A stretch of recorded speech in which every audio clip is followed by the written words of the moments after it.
Y'all, what's up? So I know I'm upside down. I can't figure out how to turn it around. So we are working on this. So when you did your one-on-one serological pipetting activity, I'm going to walk you through what you should have done to get full credit. So let's get after it. All right. So first things first, looking at this, step one, obtain a conical tube. We're not using conical tubes, we're going to use test tubes, and we need to label it. So I've already labeled my tube. You want to run your label down the side of the test tube like so, and include the information to identify. We have colored water, so COL, H2O. We have the initials of the person who made it right here. We have the date and the time as well. I should also have put my batch number or my trial 2 on the tube as well. If I had a cap, I would want to label the cap, maybe, colored CH2O trial 2, something that just gives me a real quick snapshot of what is inside the test tube. So if it was in a holder, I wouldn't be able to read the side of the test tube. I would need to be able to see the top or the cap to figure out what's in it. But we don't have any caps. So step 1, done. Looking at step 2. Set up your scale so that you will only record the mass of the colored water. I only want the mass. So I want to set the scale up. If I was going to lay my test tube on here, it'll work. I need something to hold my test tube. So I'm going to use my beaker. This will be my test tube holder that goes on the scale. Now, there's nothing in the test tube, and it's got a mass. So I got to get rid of this mass here. On this scale, I will not use the 0 button. This scale uses the tare. By hitting tare, I cancel out the mass of all of this, or I tear out the mass of all of that. If you were using our other scales in the lab, this doesn't have a tare button, so I would use the 0 button on the blue scales. Now, so step 2, check. Depending on the scenario you assign, pipette the correct amount of colored liquid into the test tube and record your answer left to right. So I'm trial number 2. So I'm going to be 4.6 mils red, 1.08 mil green, 2.7 yellow. I'm going to fill out my answer sheet. My legal government name. It is September 1st, 2023. My contents are colored water. Time, it is 1:58 p.m. and we are trial 2. So my first thing to do here is 4.6 mils of the red. This is my test tube I'll be using. I cannot go to 4.6, right? If I start here at 0, the furthest mark I have is 4.5. So I'm just going to go ahead and put 4 in. So I'm going to pipette up to 0. You see here I'm starting at the 0 mark. I'm going to go down to 4.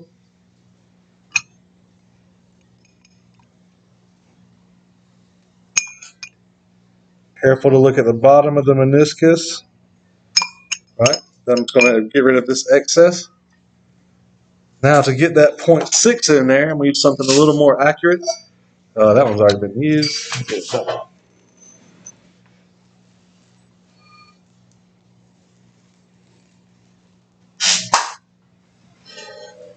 So as I open this up, you'll see this is a smaller serological pipette. It is a 1 mil pipette.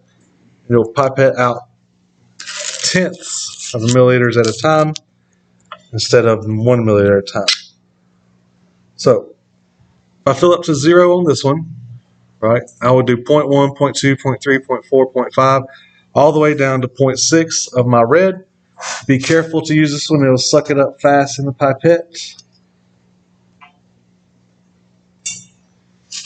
So starting at the 0.0, I'm going to go down to 0.6 to finish off my red. All right.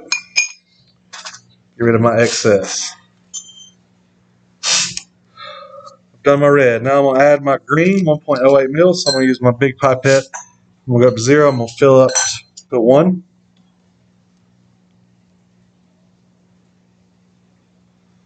So I'm going to add from 0 down to 1.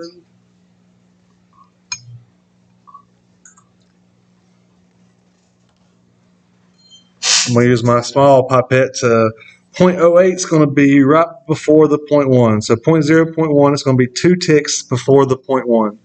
So I'm going to fill up to the 0. Don't go too fast. It's going to go up quick. I'm going to add to that second tick right before the 1. So I'll blew past it a little bit. Should be all right. Done the green. Next, I'm going to do the 2.7 mils yellow. I'm just going to use this whole thing to do that. Fill up to the 0. So I'm going to go from the 0 down to the 2.7 tick here.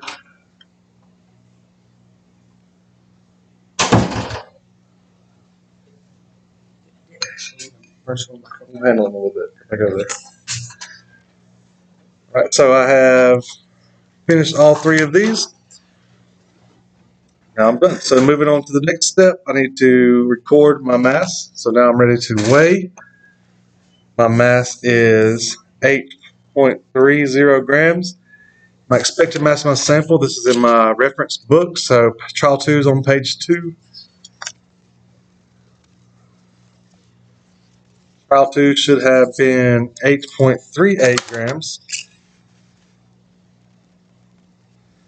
All right, now I'm going to calculate my percent error. If I need the formula for the percent error, that is on the last page of the book. I would do my UA is actual value observed. That's my actual value observed. I can see it. I can observe it. Minus expected divided by expected. So it would look something like actual 8.3 grams minus expected 8.38 divided by expected. This is an absolute value bars must equal 0 times 100. So that looks something like 8.3 minus 8.38. Right?